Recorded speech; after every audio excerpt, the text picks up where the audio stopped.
Okay, so we are closing out Faith's Hall of Fame, and so far um, we've talked about Abel, we've talked about Enoch, we've talked about Noah, Abraham, Sarah, Isaac, Jacob, and last week or 2 weeks ago we talked about Jacob and Isaac, and then Moses. Now, as I said before, and uh, as we read through the rest of the text tonight in Hebrews chapter 11, the author is really stressing the humanity of these individuals. And one thing that I'll have to correct myself on that I said 2 weeks ago was whether it was notable to me that it seemed that two of the big titans who weren't mentioned in Hebrews chapter 11 were David and Solomon, but in fact David is mentioned.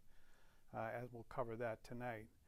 But one thing there's an oddity, there's a mystery that I haven't been able to solve yet that we'll see in the text tonight. In that thus far, we notice that the author of Hebrews is proceeding sequentially, chronologically down through history, through redemptive history. And as a matter of fact, he's actually moving through the Old Testament, right? So Genesis, moving on from Genesis to Exodus, and then tonight into the period of the Judges, Kings, and Prophets. But there's something interesting. There's a turn of events that happens in the text tonight. Maybe you can help me solve it. I was looking at it today, and I started jotting things down on paper and said, well, there's something here that I think we're supposed to see that I'm not seeing. So, but we'll talk about that. So we've talked about, the humanity, and I think the point being is that in spite of the humanity and the frailty, they were able to do great things because of the faith that God had given to them, and that we have the same access, we have the same faith. So potentially we have the same potentiality to do all of the things that God has called us to do. It's not necessarily a given, and there will be times when we will draw back, when we will weaken. We see that in the lives of those that we've talked about already. We saw that. We saw the frailty and the failures in the life of Abraham. We saw it in the lives of Isaac and Jacob, and we certainly in the life of Moses. But faith is something that God gives, and so it is his gift, and so it enables those who are frail, humans, we are frail, to do the things that God has called us to do. Okay, so having said that, we're going to press on in Hebrews chapter 11 by starting at verse 30 tonight. Now, this part begins with the group of people, the Israelites who had come out. They crossed over the Jordan, and they come upon Jericho. So it says in verse 30, by faith the walls of Jericho fell down after they were encircled for 7 days. So I went on, I wanted to, okay, let's see. If you turn to the last page in your notes there's actually a sketch that I pulled off of Answers in Genesis, which was based on archaeological digs that have been done around Jericho. So that's a cross section of the wall that surrounded Jericho. Now, if you'll notice on the bottom right hand, there are people there for scale. So that is the interior part of the wall. So that initial retaining wall that those men are standing next to is 12 to 15 feet high. Then on top of that, there is a mud brick wall that was 6 feet thick, an additional 20 to 26 feet high. And then you see that earthen embankment. Now, the earthen embankment of ancient fortified walls wasn't just dirt. Usually what you had in there was you had dirt, stones, and timbers that were interspersed in there, so that when they struck the outside of the wall with like a battering ram or something like that, all it would do would actually strengthen the wall, right? Because everything compacts. So you have that embankment there, that earthen embankment, and then as you move to the outside of the wall, now notice there what it says on the bottom left corner, that it was 46 feet from ground level to the base of the top wall in Jericho, and then that exterior wall was an additional 20 to 26 feet high. So this was no, thin brick wall. This was quite the structure. Some of these ancient walls were just incredible. The wall around Babylon, the wall around the ancient city of Tyre, 150 feet high, right? And so this was what the Israelites were told to take the wall, that God would take the wall down if they marched around it once a day for 6 days, and on the 7th day they were to march around it 7 times. And when they blew the trumpet, the wall would fall down flat. From an archaeological perspective, that is exactly what they have discovered happened. And so imagine being faced with an obstacle like that, and then you being told that all you got to do is march around it, and when the time is right, that wall is going to come down. So by faith, the walls of Jericho fell down after they were encircled for 7 days. Now we move on to, yes? So I remember seeing an archaeological video on YouTube about this, and the wall that's on top, the mud brick wall, fell outward and ended up being a ramp to get them up over the retaining wall beneath it.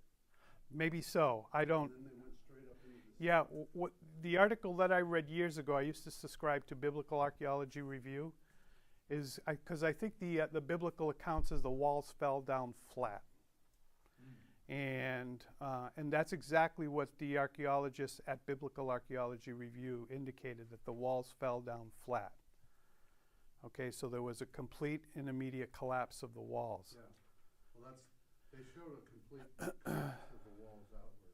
Be that as it may, how many of you would like to just, there's that brick sign out there that says Grace Academy on the front.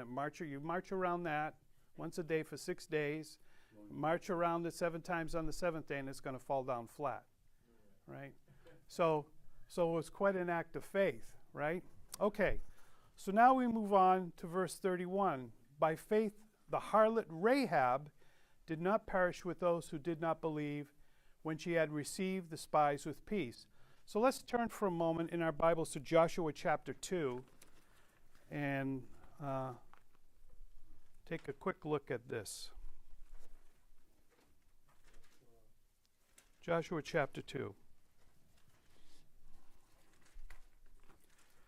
Some interesting things, a couple of interesting things about Rahab here that many Christians know about, but I'm not sure that all Christians know about.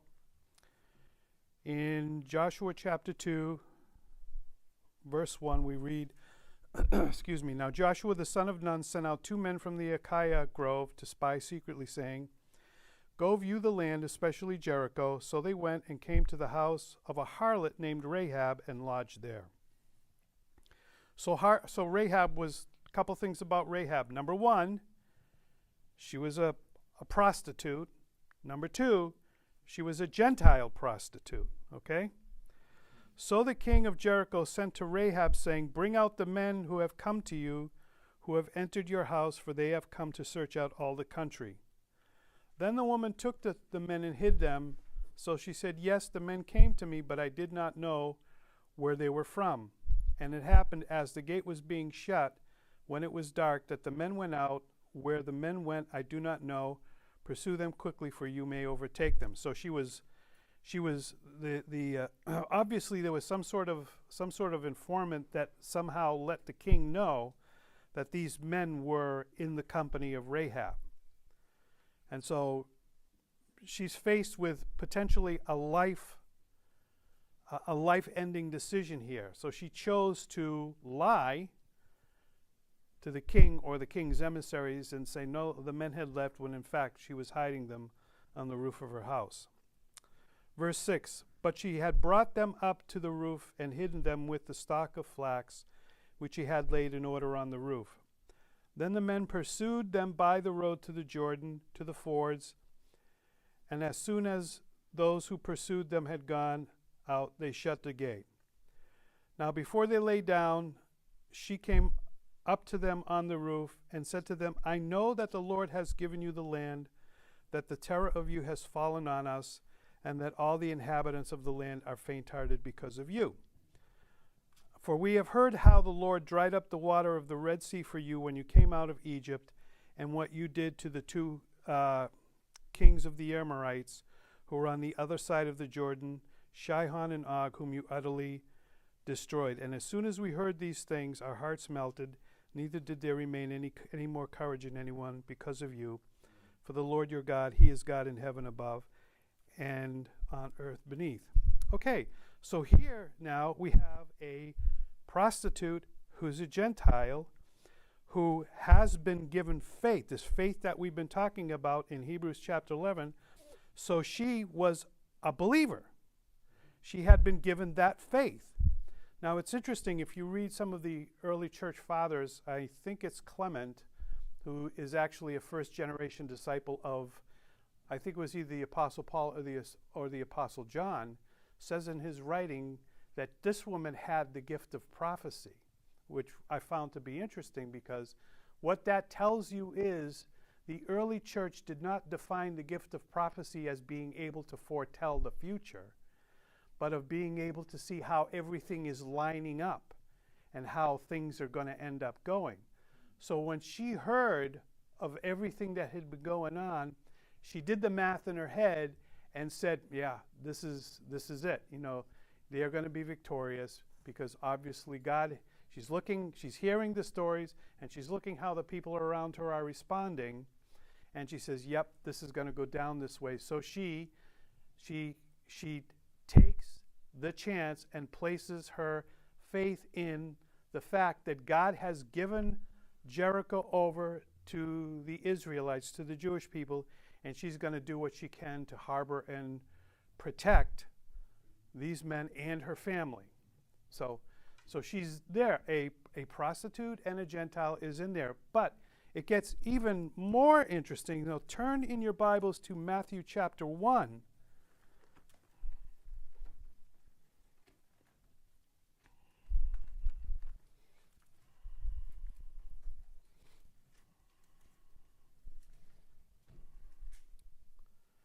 So in Matthew chapter 1, you know, we have the genealogies that everybody likes to, for the most part, blow over, because it's hard enough pronouncing the names most of the time than trying to figure out what's their purpose of being there. But notice this, starting at verse 1, the book of the genealogy of Jesus Christ, the son of David, the son of Abraham. Abraham begot Isaac, Isaac begot Jacob, Jacob begot Judah and his brothers. Judah begot Perez and Zerah by Tamar. Interesting that there are 4 women mentioned in this genealogy, and it is very unusual to find women mentioned in Jewish genealogies. There's a point there. There's a real big point there, but that's for another study, the study in the Gospel of Matthew. Perez begot Hezron, and Hezron begot Ram. Ram begot Amminadab. Amminadab begot Nahshon, and Nahshon begot Salmon. Here we go. Salmon begot Boaz by who? By Rahab. Boaz begot Obed by Ruth. Obed begot Jesse, and Jesse begot David the king. Is that the same Rahab? It is the same Rahab. But Boaz is like the book of Ruth, right? Yes. But it's the same. Well, the book of Ruth takes place during the book of Judges, which was shortly after. Yeah, it doesn't make sense, does it? Let me do some research on that. But I've always read that it was the same Rahab. Okay? I have too. But I've read similar things, but it just doesn't seem to line up in where it stands in the genealogy. Yeah. Well, let me look into that. Okay, but from my understanding, what I've always read is that that's the Rahab of Jericho. Yeah. Okay, all right.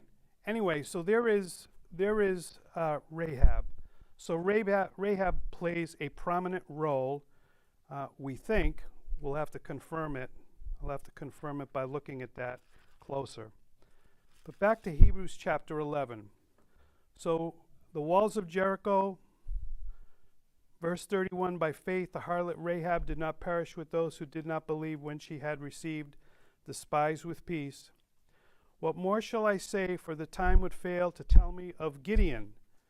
Okay, let's take a look at Gideon in Judges chapter 6, verse 11.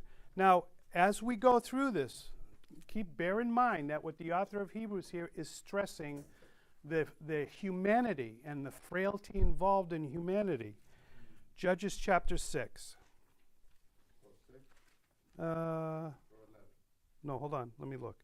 Judges chapter 6, verse 11.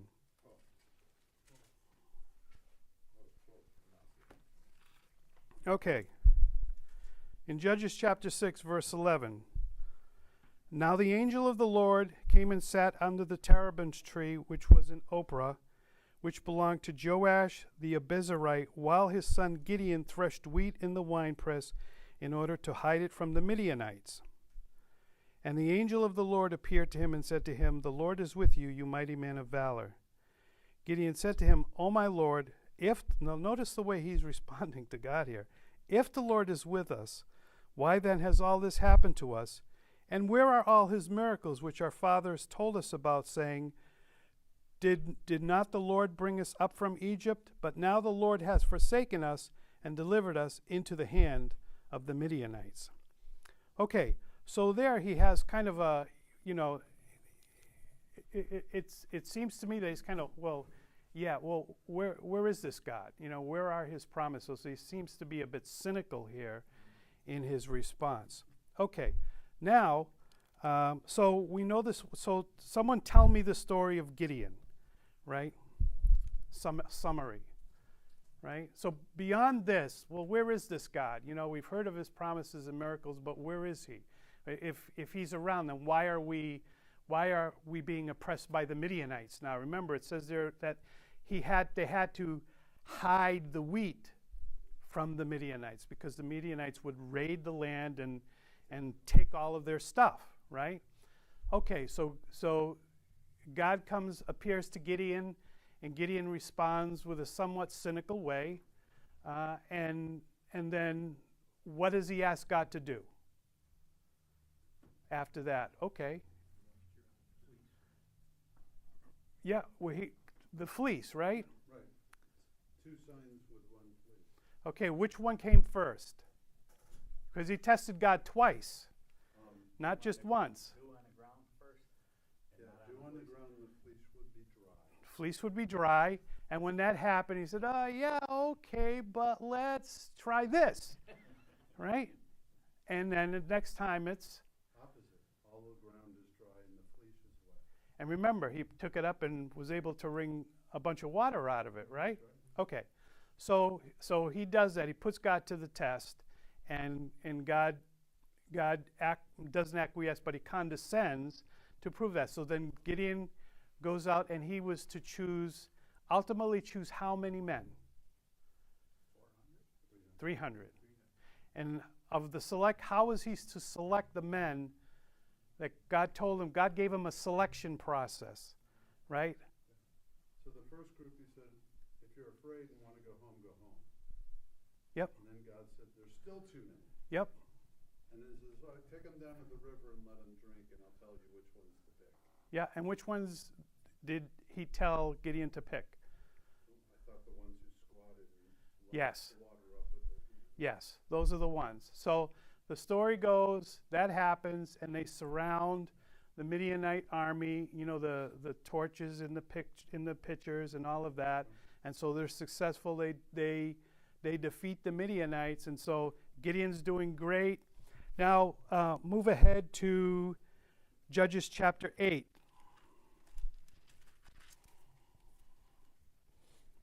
Starting at verse 22. This is after the battle. Then the men of Israel said to Gideon, "Rule over us, both you and your son and your grandson also, for you have delivered us from the hand of Midian." But Gideon said to them, "I will not rule over you, nor shall my son rule over you. The Lord shall rule over you." Then Gideon said to them, "I would like to make a request of you, that each of you would give me earrings from his plunder, for they had golden earrings because they were Ishmaelites." So they answered, "We will gladly give them," and they spread out a garment, and each man threw into it the earrings from his plunder. Now the weight of the gold earrings that he requested was 1,700 shekels of gold, besides the crescent ornaments, pendants, and purple robes which were on the kings of Midian, and besides the chains that were around their necks. So what does Gideon do with it?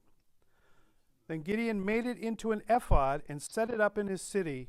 Oprah and all Israel played the harlot with it there, and it became a snare to Gideon and to his house. See?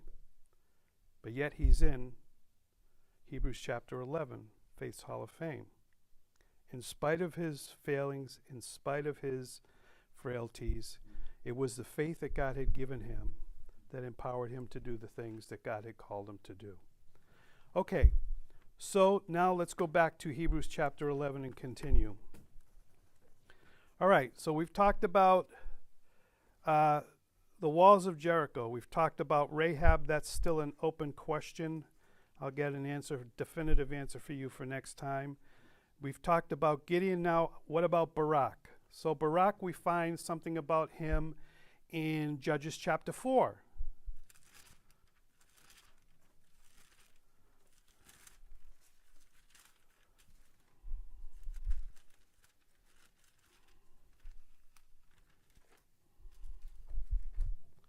Now, this was under the judgeship of Deborah, which in and of itself is a statement as to the state of the people during this time. In Judges chapter 4, verse 1, when Ehud was dead, the children of Israel again did evil in the sight of the Lord. So the Lord sold them into the hand of Jabin, king of Canaan, who reigned in Hazor.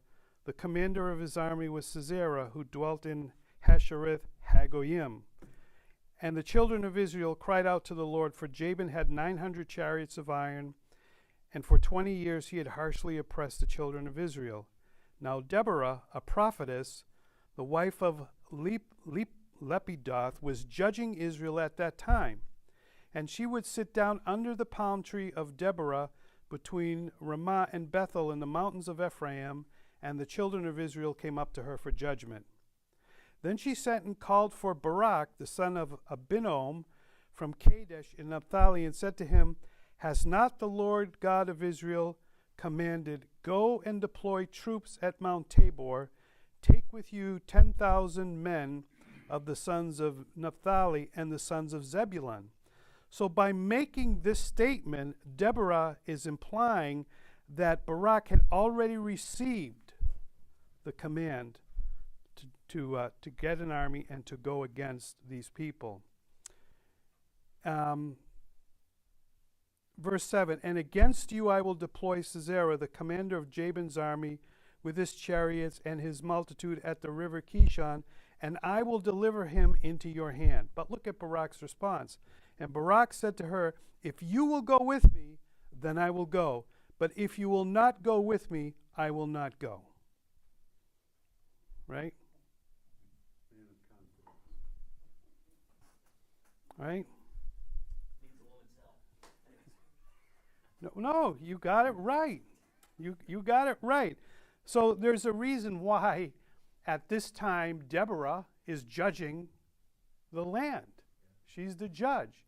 And so she calls Barak up on the carpet and say, Hey, haven't you been told to muster an army and to go against these people, and I'm going to bring them against you, but I will deliver them into your hand? And he says, Well, I'll go, but only if you go with me. I won't go if you don't go with me. And verse 9, So she said, I will surely go with you. Nevertheless, there will be no glory for you in the journey you are taking, For the Lord will sell Sisera into the hand of a woman. Then Deborah arose and went with Barak to Kadesh. And then if you go in Judges chapter 5 and read the song of Deborah, notice there it says in verse 1, then Deborah and Barak the son of Abinoam sang on that day, right? And it goes through praising God, but it also praises God for raising up a woman to kill this person. Again, you see that what God had determined to do through Barak, he did in spite of his failings, in spite of his frailty. That's the point of Hebrews chapter 11. Okay, now let's talk about Samson. We talked about Samson for a few minutes last time we met, and I don't have the scripture text here because it's too extensive. But notice here that we're talking about judges, right? We're now in the period of the judges. Okay, so what can you tell me about Samson? Samson from birth was a what? He was a supernatural strength. His supernatural strength was based upon what? That he was a Nazirite from birth. What are the three things that Nazirites are not supposed to do? Give me one. Cut your hair. Give me another one. Touch a dead thing. Give me another one. Fruit of the vine. Samson threw a drinking party. There goes that one. He ate honey out of the carcass of a dead lion. There goes that one. And with his hair, with Delilah, because of his weakness for women, he loses his hair. So in spite of, he was the, I would say the prototypical extreme carnal Christian. He was a man who was driven completely by his fleshly appetites. Yet, in spite of that, because of the faith that God gave him, and notice it came at the end of his life, he was able to do the thing that God had called him to do. Okay. Now we move on to Jephthah. This is another interesting character. For Jephthah, let's turn to Judges chapter 11. It is. And I've heard countless people try and explain it away somewhere, but there's no way to explain it away. So, okay. So let's look at Jephthah. What was his background here? In Judges chapter 11, verse 1, we read, now Jephthah the Gileadite was a mighty man of valor, but he was the son of a harlot, and Gilead begot Jephthah. Okay, so now you get more information about Jephthah when you read verse 2. Gilead's wife bore sons, and when his wife's sons grew up, they drove Jephthah out and said to him, you shall have no inheritance in our father's house, for you are the son of another woman.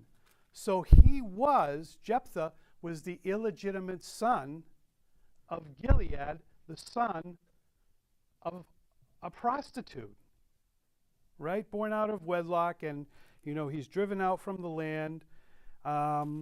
So we read that. Now let's drop down to verse 29, same chapter. So the story goes on. Jephthah, he's going to do what God has called him to do. And now we see Jephthah in full action beginning at verse 29. Then the Spirit of the Lord came upon Jephthah, and he passed through Gilead and Manasseh, and passed through Mizpah of Gilead. From Mizpah of Gilead he advanced toward the people of Ammon. Then Jephthah made a vow to the Lord and said, if you will indeed deliver the people of Ammon into my hands, then it will be that whatever comes out of the doors of my house to meet me, when I return in peace from the people of Ammon, shall surely be the Lord's, and I will offer it up as a burnt offering. So Jephthah advanced toward the people of Ammon to fight against them, and the Lord delivered them into his hands. And he defeated them from Ar as far as Minnith, so on and so forth. Okay, so Jephthah wins the battle. Okay, so let's drop down to chapter 12. Oh, yeah, wait a minute. Yes, you're right. 34. Then Jephthah came to his house at Mizpah, and there was his daughter coming out to meet him with timbrels and dancing, and she was his only child. Besides her, he had neither son nor daughter. And it came to pass when he saw her that he tore his clothes and said, Alas, my daughter, you have brought me very low. Well, wait a minute. You have brought me very low. Was it her fault?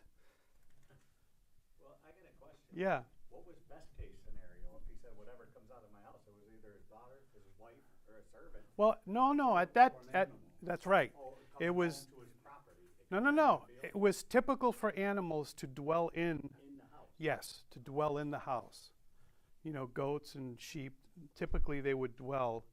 So it would be one house, and it would be segmented, right? Okay. So God didn't ask him to do that. Did his victory depend on his being willing to make that vow? Absolutely not. He made the vow, and a vow is a vow. And so, a stupid one.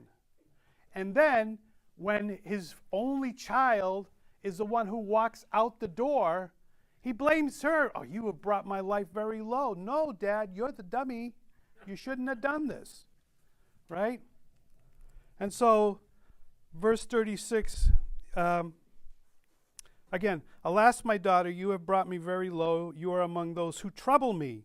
For I have given my word to the Lord, and I cannot go back on it.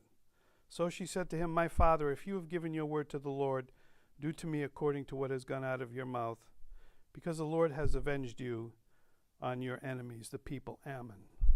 Okay, so there we see again. We see that God had accomplished through Jephthah what he had purposed to accomplish through him, and he gave Jephthah the faith to be able to accomplish that in spite of Jephthah's failings and his humanity.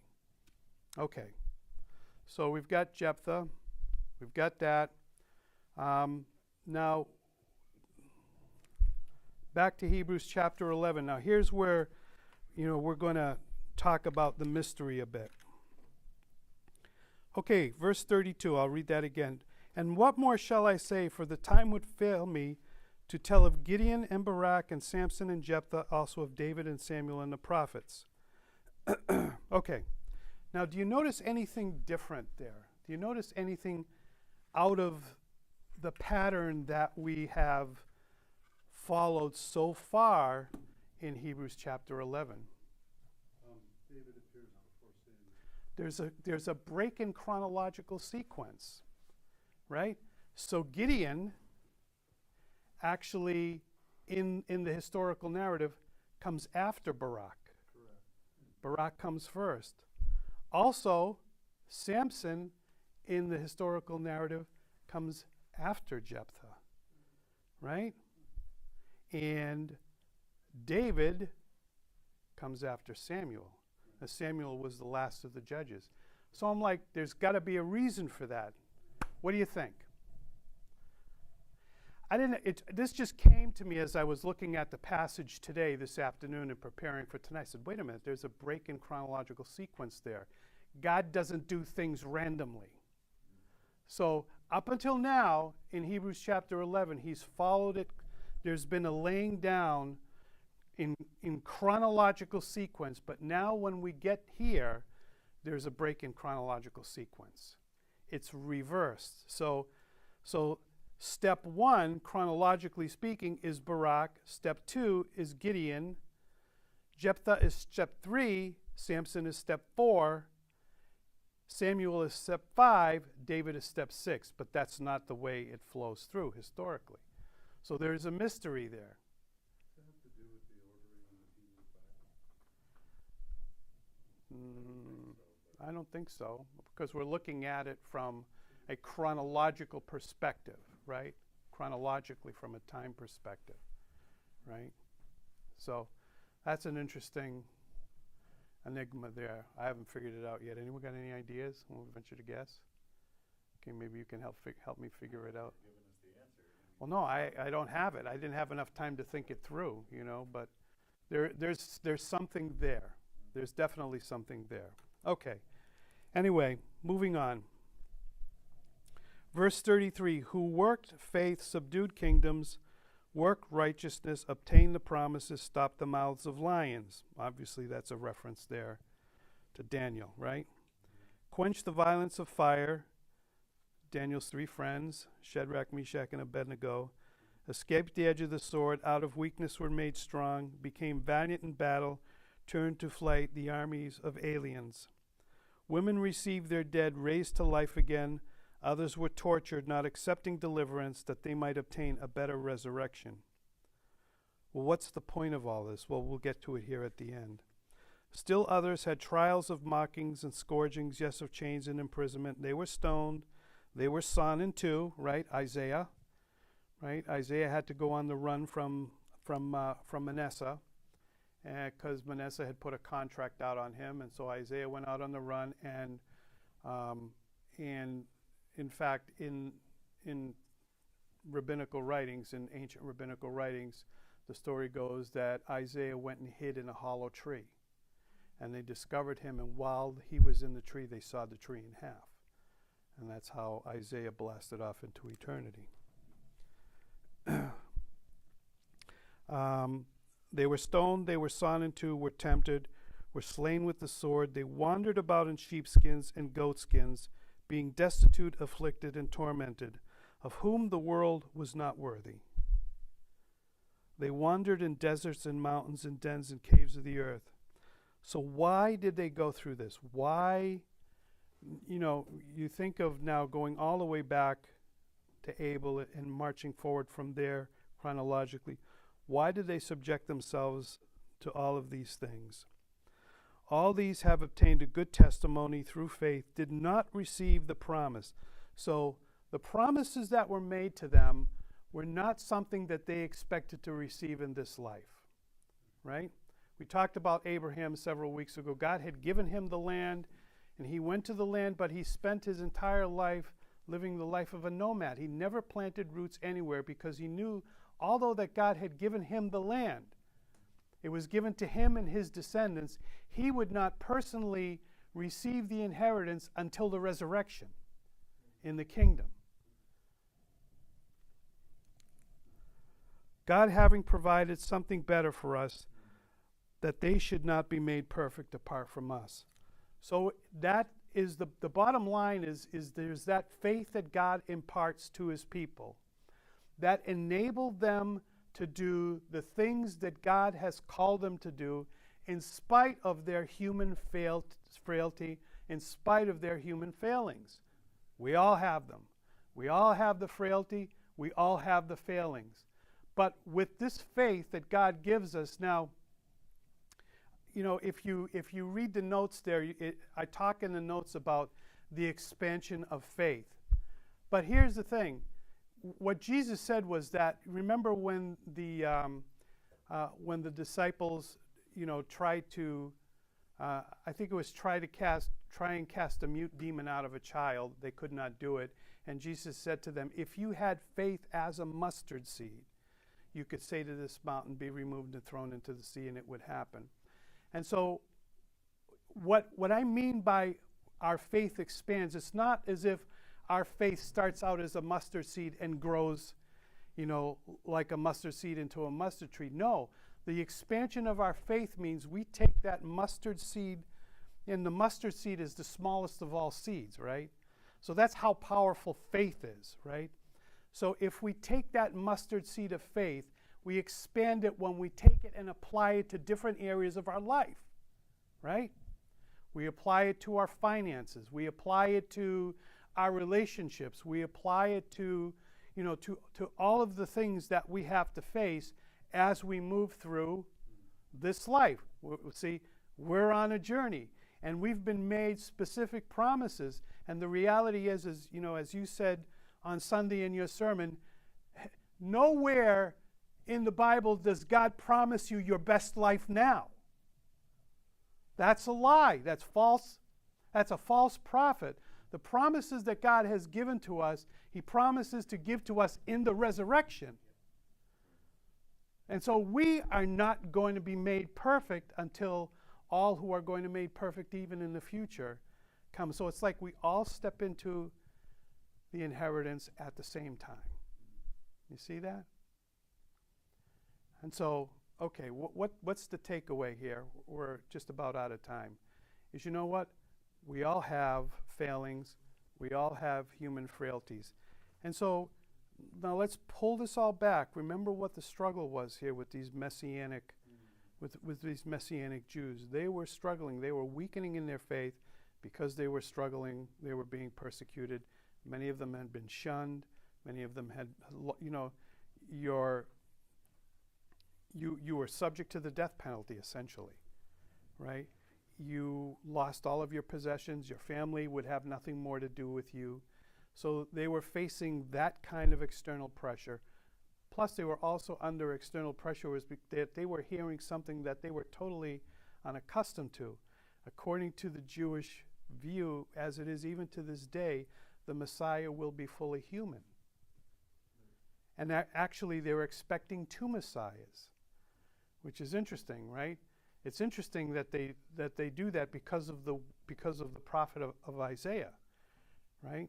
And so the Messiah is portrayed in two different ways in Isaiah. In Isaiah chapter 1 to 39, he is portrayed as the conquering king who will come to judge and destroy the enemies of God's chosen people, right?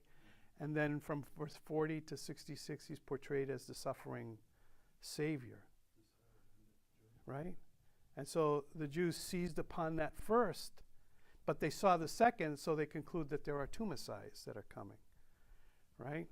And so they were confused about that, and they were beginning to waver. And so the author of Hebrews actually got under the inspiration, is showing them that same faith that enabled those who, despite all of their human frailty and failings, were able to accomplish the mission that God had for them, that same faith was resident in them, and that God would persevere them through to the end. Not necessarily without suffering and without pain and sorrow. That's what we're called to. And believer, the same thing is true to you. You have human frailties, you have failings, you have insecurity, but two things that I know to be true from a scriptural perspective. That if you are indeed a true child of God, then the same faith, that same mustard seed of faith that was in Abel, that was in Enoch, that was in Noah, Abraham, Isaac, Sarah, Jacob, Moses, Jephthah, Samson, is in you. I know that for sure if you're a believer. Number two, if that faith is in you and you are a true believer, then God has something for you to do here. He has something for you to do, and in spite of your failings, in spite of your frailties, you're going to fall down, you're going to fail, you get up, you dust yourself off, and you keep moving forward. And that's really the point of Hebrews chapter 11. Okay, and to quote the famous philosopher, and that's all I have to say about that, Forrest Gump.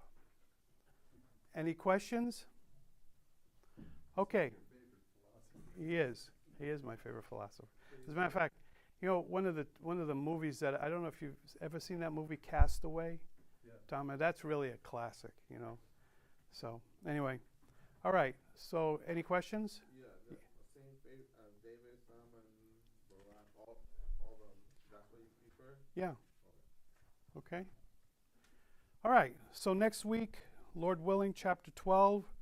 I'm going to buzz through it, and then we'll close out with chapter 13 in 2 weeks.